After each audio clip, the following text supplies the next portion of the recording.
Community Connections every Thursday from 3 to 4 p.m.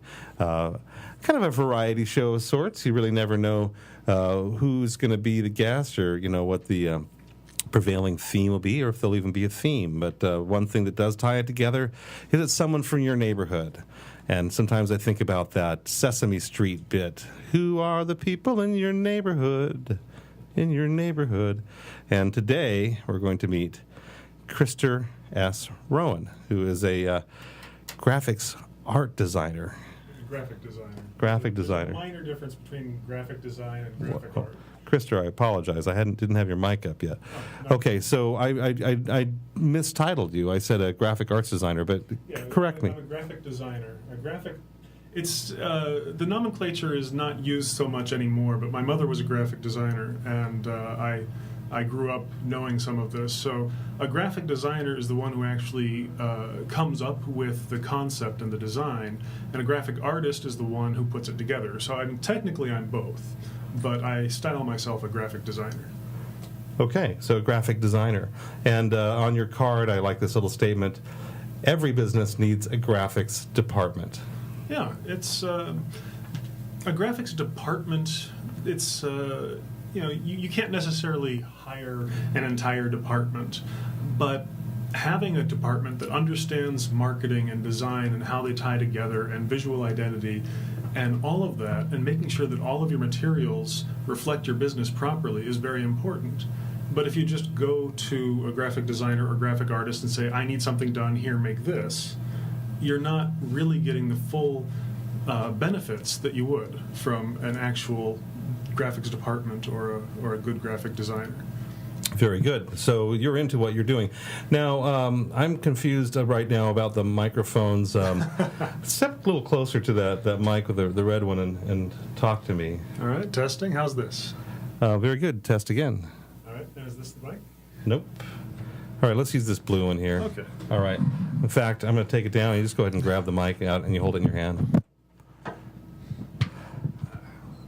Long cord. All righty. Okay, how's that? Oh, that sounds perfectly natural. I'm very sorry that during the introduction of what you do, we still could hear it, but sometimes we get little surprises here at our community radio station, like one of the mics is not working. So now I know. All right. I met you initially at a Chamber of Commerce greeters meeting. Yes. And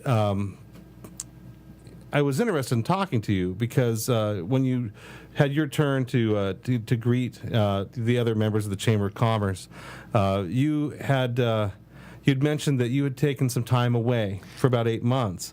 There's a story there. Do you mind sharing that? I'll share a little bit of it. I've been going through it for 8 months, and it's not completely over yet. And it's something partially it's private, and also I just want to let go of it. But sure. I've been ill. I came down with a sudden onset of a severe full body tics. So I spent a couple of months on the couch with, my body would shake a couple of times a minute for several months, and that I was unable to work, and it felt very frightening. I had lost some control of my body, and didn't know if I would get it back. We still don't know what caused it. We don't know why they went away. And I don't have tics, but I still have a few odd symptoms here or there. So I'm going back to business, and I am taking it slowly and making sure that I can actually do the jobs that I set out to do. And I appreciate you that you let me bring that up. One of the reasons I did is that when I had mentioned that we were going to have Krister Rowan on as a guest for the Community Connections show, one of the people who volunteers here, who also volunteers at the Ashland Arts Center, she's like, "Oh, what happened to him?" Because all of a sudden you were no longer there, and I dropped off the face of the earth. And obviously this person cared about you, liked you, and really wanted to know what had happened. But now you're back, and you're participating in the business world again. Mm-hmm. And So thank you very much for being here. Oh, you're welcome. Thanks for having me. Have you been in Ashland most of your life? Are you, like a lot of people like myself, only here recently? Well, I went to preschool, kindergarten, elementary school, middle school, high school here in Ashland, and I've dropped out of SOU twice. Okay. Local. Yes. So I moved here when I was 4, moved away for a few years in my early 20s, stayed in Oregon, though, Yeah. and then I moved back here. And what do you like about it? Well, it's a wonderful mixture of sophistication and small-town friendliness. It's between the college and the Shakespeare Festival and all of the other fine arts that we've got here. It definitely creates this wonderful culture, and yet we're still small enough that you can see people on the street and actually know them. You can talk to your neighbors. You walk in the park and nod at people instead of pulling yourself away from them. Mm-hmm. Or maybe I'm just prejudiced. Medford is too large for me. Well, one thing that I really appreciate about Ashland is that and I agree, it's cosmopolitan for its size, but the people that are here seem to have like a pretty positive attitude. A lot of smiles. You see a lot of people smiling in this town, and that's always nice and encouraging. So let's get back to you as and you corrected me, and I was trying to figure out the mic about the graphic artist or graphic design artist. Graphic designer. Graphic designer. How did it come to be that you decided to be a graphic designer? How did you get that title? It was sort of accidental. Okay. I actually was going to go into theater.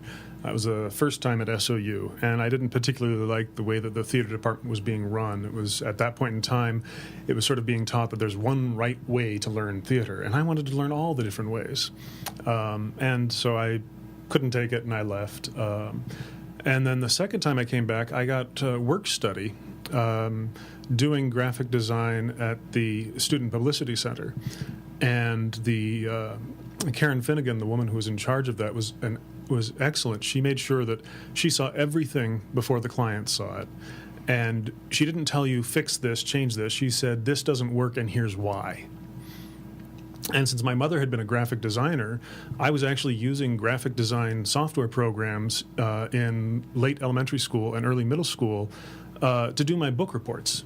For example, what type of graphic design programs were around at the time? In 1986, I think, that's when PageMaker came out for the PC. It had been out for the Mac, but it came out for the PC, or IBM compatible, as we called it in those days. Okay. And my mother stopped doing her graphic design on the drafting table with the X-Acto knife and the rapidograph pens and actually switched to the computer.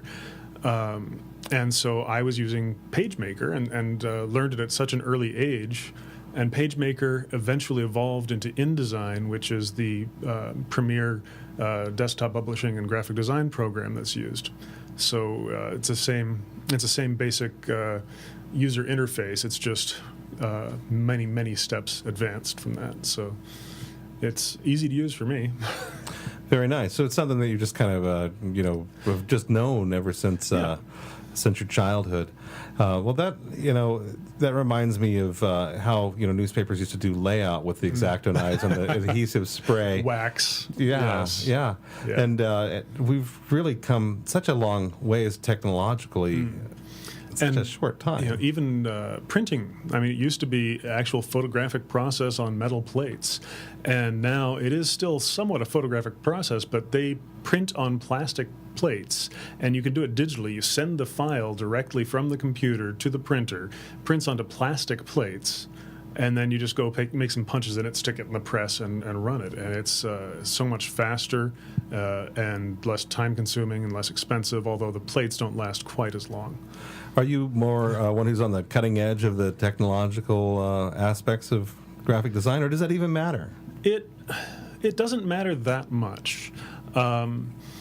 If I was working for big, huge, massive companies and they had their own print shops, I'd have to make sure that whatever software I used could interface with whatever software they used for printing.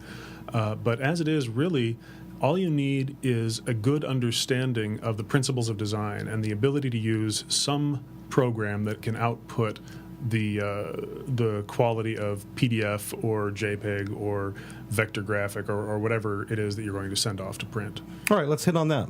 Principles of design. I'm sorry, what was that? Principles of design. Printables. Principles. Oh, principles of design. You just said that, yeah. So what are some of those principles of design that you think are fundamental? One of my favorites is from, it's a book that I recommend to all of my clients and anybody who's going into graphic design. And it's the Non-Designer's Design Book by Robin Williams, not the comedian, a woman, and it's published by Peach Pit Press. And she talks about these 4 principles: contrast, repetition, alignment, and proximity. So contrast is, if things are different, they need to be very different. You don't want a semi-bold font and a bold font right next to each other because there's not enough difference between them. You're not going to make it pop. You're going to say, there's something a little bit odd about that and not know why. That's why I use a strong black and white for my visual identity. It's high contrast, it pops, and it's extremely inexpensive to print. Nice, practical. Yeah. Repetition. You want to have common elements repeated throughout, even if it's using the same typeface for your headlines. Or maybe you have your logo has an interesting shape to it, triangle somewhere in that. You can take that triangle and use it as bullet points or something to tie everything together visually. Alignment is, you have things that are left aligned or right aligned or centered or justified or ragged. There's different names for them, but typically you want things to be aligned with each other. So if you have everything on the page aligned left, that's generally good. But if you have something centered, something right aligned, something left aligned, it creates a visual jumble. It's hard for the eye to follow. There's a bit more to it than that, but it's hard to do without actually pointing at something. So it was contrast, repetition, alignment, and then proximity is the final one that she touches on in her book. And that is things that are related to each other should be closer together than things that aren't related to each other. Proximity, visual proximity creates a relationship between the items on the page. So if you have your name and title on a business card, they should be close together. If you have the phone number, email address, physical address, that's all contact information. And generally that should be close together. If you have it all jammed together, or if you put your title down with the contact information, the eye doesn't follow it as well. It doesn't create groupings of related pieces. And so those are the 4 most basic principles of design. There's probably more. I don't necessarily know them by name. I just know them when I design. Well, and that's good. I appreciate you sharing that knowledge. It certainly makes me think of many instances where those principles should have been followed. Yes. It would have been a lot easier to get the information together. Really, really difficult for me driving down the street sometimes, not so much in Ashland, but in other towns where they don't have sign laws, and I see all the signs and the logos and everything on the side of the road and shake my head. All right. This is KSKQ 89.5 FM, Ashland, Oregon, Community Connections. My name is Carson, hosting the show today. We're talking with Krista Rowan, who is a graphic designer. And I got it right this time. Yes. And just in finality, and I'm sorry that the time is so short, but I want people to know that Kelvin Underwood will be in just around 3:30 with his taiko drums. And Krister can tell you himself that Yeah, there's several large drums, one smaller drum, a violin bow. I'm not exactly sure what that's going to be used for. Let's see how that comes into play. Yeah, and at least one mallet. And I saw him out there. I think he was either roughing up the mallet or warming up the drums, one of the two. However, we're going to just let you know, a little heads up. Stay tuned because that's going to be happening live here in the studio here in a little bit. But before we bring in Kelvin. I wanted to touch on something that you had mentioned to me, visual identity and branding. they're not the same thing. No. Visual identity is the face that your business presents. It is color. It is logo. It is font choices. It can be extremely complex. There's some companies out there that have 50-page documents just for their print visual identity. Then they're going to have others for the sub brands or for online or things like that. It's going to have where the logo goes, what photos to use, all of these things. And brand is what people think of your business. You can't control your brand, but you can influence it. And you influence it through your visual identity, through how you present yourself to the public. Color choice. Hospitals typically have green or blue or both in their logo. And that's because there's been a number of studies, and the healthcare, you don't want to use purple or bright red, blood color. You don't want to use that for hospitals. That makes sense to me. Yeah. And I know there's more. Hang on. Let me look at my cheat sheet here. So if you have well thought out written identity guidelines, that means that if you have an intern typing up a flyer, they can make sure that it meets your visual identity, and that somebody who sees that flyer and somebody who sees an ad in the newspaper and somebody who sees your business card, they're going to know immediately that that's you. And by picking the right color, the right font, the right feel, the right look and feel for your visual identity, you can create an emotional impact before people even actually read what's on that page.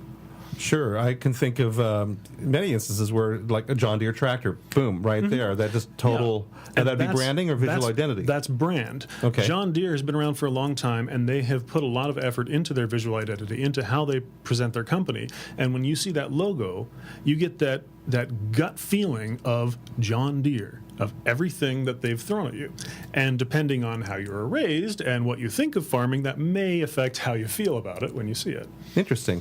And then at times, companies that are well established decide that they're going to change their visual identity. Yes, it's JCPenney's. It's called a rebranding. Okay. Even though they're not actually able to control the brand, they're making a choice to try to change their brand, change how people see them. And there is the visual identity. There's the culture. I mean, this is outside of graphic design. There's the actual culture of the business. And a good local one is Dutch Brothers Coffee. They have invested a whole lot of time and energy into creating a culture among their employees, so that when they're at work, when they're working with people that they know and they've gone out earlier that week and gone bowling with, and all of these things. And it's all about the face that you present to the public. And so if you can tie together your visual identity and your culture and your online presence and all of that, and create one cohesive feel that presents how you want to be seen, then that's what the public will see, and then that's what they'll pick up on. And that's why visual identity is so important. And unfortunately, most small companies haven't actually sat down and put one together. And on that note, I thank you for being here. Fascinating talk. I always enjoy talking to people who are really into what they're doing, because even if you don't think it's interesting, it is when you talk to somebody who's really into what they're doing. And obviously, you're one of those people. So thank you for gracing us with your presence. How can people get a hold of you if they'd like to know more, or even perhaps contract your services? Well, online, www.rowandesign.com, and that's ROWANDESIGN.com. You can also find me on Facebook, Rowan Design. I'm on LinkedIn, but unless I know you, I'm not actually going to connect with you. That's pretty much it. Okay. RowanDesign.com, and that will take you to my website and my portfolio and have links to everything else. And thank goodness for Google. You don't have to remember anything, really. Just remember Rowan Design. And not related to Andy Rowan, host of the Rowan Psycho Beach Party that happens later tonight at 6. No. Although they're both tall individuals. Well, thank you very much for being here, and you're welcome back anytime you'd like. Really appreciate you participating in community radio today. Thank you. I'd like to be back sometime. Well, we have more to talk about, so let's do that. All right, here's some more Kermit Ruffins on the sunny side of the street. Stay tuned. Kelvin Underwood will be in moments to tell us about taiko drumming and himself and play live. So this is going to be very exciting. Stay tuned.